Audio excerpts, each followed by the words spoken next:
السلام عليكم، معاكم احمد خيري وده اكسكلوسيف وركس. النهارده معانا عربيه بورشه كايين 92 اي. العربيه دي من 2017. العربيه دي راحت عند اكتر من ورشه كان فيها مشكله، كانوا بيعملوا شغل في المكنه والعربيه بقت مطلعه كود الهاي بريشر تو لو. هنشوف النهارده العربيه دي هنصلحها ازاي وهنعالج الكود ده ازاي. نتمنى الحلقه تعجبكم ونشوف مع بعض.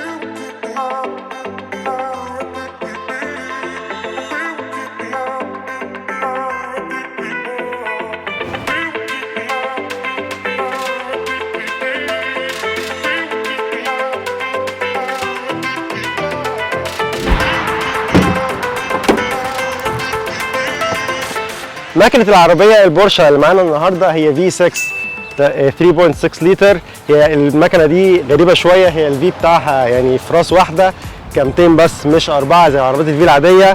العربية دي بتعتمد على نظام GDI اللي هو بيكون فيه ترومبة هاي بريشر على المكنة، بيكون مكانها ورا. وهي دي المشكلة. طبعا احنا عشان نوصل نحل المشكلة دي لازم هنراجع على نظام البنزين بالكامل، هنفك الثلاجة اللي هي بتكون تريكي شويه عشان نقدر نفكها. بنفكها من هناك ونفك ده ونفك الجزء اللي هنا عشان نطلع الثلاجه، وبعد كده هنشوف الفيول ريل او خراطيم البنزين، تغذيه البنزين للموتور ايه المشكله اللي فيها. طبعا اللي قبلنا غيروا الترومبه ونفس المشكله زي ما هي، وهنشوف هنحلها ازاي ونشوف مع بعض. النهارده جاي لنا عربيه بورشه كايين.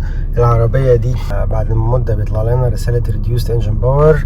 فحصها على الكمبيوتر طلع لنا كود الفيول هاي بريشر تو لو. كود البي 0087 ده معناه ان الهاي بريشر تو لو.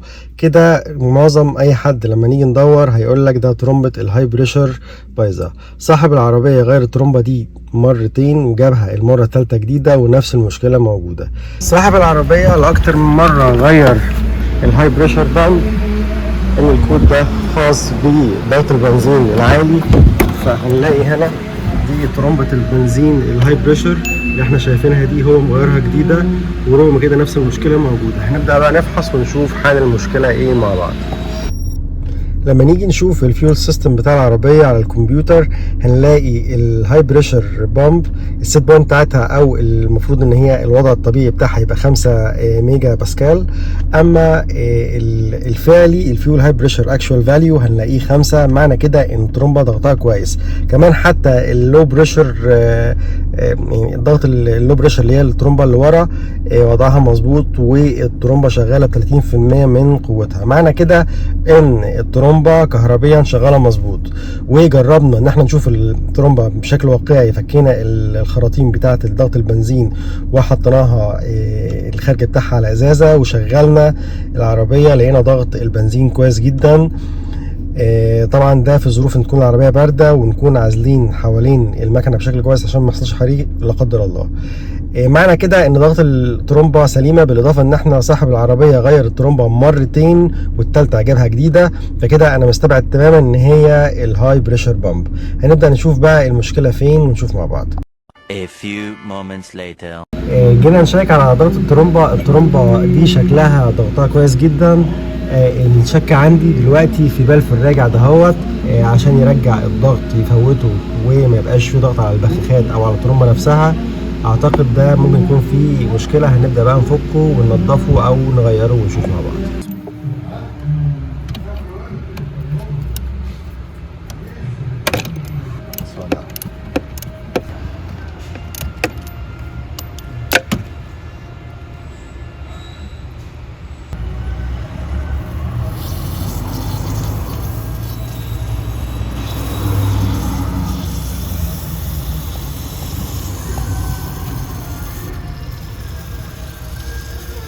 ازاي البلف طلع معانا. ده البلف الداخلي بتاع ضغط البنزين. طبعا بعد ما نغير الحساس عايزين نتاكد ان دوره البنزين مفيش فيها مشاكل، فهنبقى نفك التلاجة نفسها بره علشان نشوف الكاوتش بتاع البخاخات وضعه عامل ازاي والخراطيم لو فيها تسريب.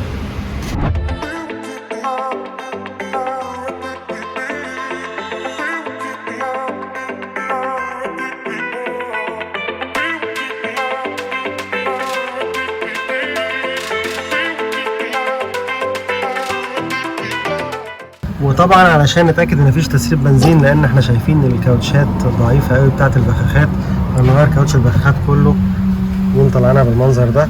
زي ما احنا شايفين دي كده غلط قوي، ده هيسرب بنزين في المستقبل، فهنغير الكاوتش بتاع البخاخات كله فوق وتحت، وبعد كده نقفل ونشيك على العربيه بعد الاصلاح.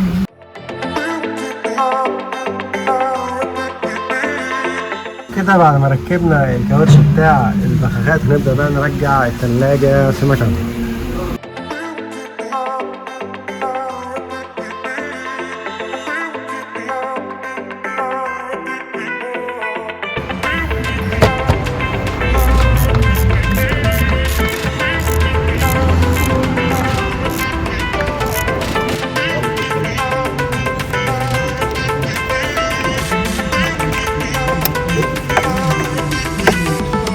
طبعا الوضع اتحسن بس ما زال مش مظبوط.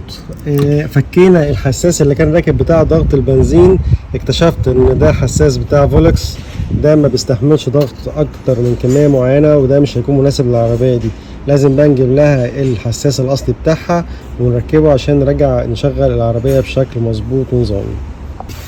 ده زي ما احنا شايفين الحساس اللي تبع الفولكس وده الحساس بتاع البورشه، هنلاقيهم مختلفين عن بعض. ده بيستحمل ضغط اكتر من ده، علشان كده بيطلع قراءات اكبر من ده، وهنشوف مع بعض على الكمبيوتر الفرق بين ده وده.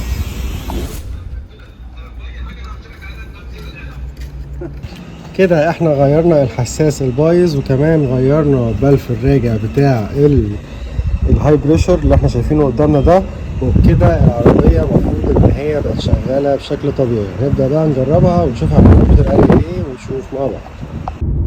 زي ما احنا شايفين دلوقتي الضغط مظبوط، زي ما احنا شايفين العربيه بتبقى طالبه تقريبا 11 ميجا باسكال والترومبه مطلعه 10.3، معنى كده ان القيم مظبوطه. كده مش هطلع لنا رساله الايرور. هنبدا بقى نجرب ندوس بالعربيه ونشوف.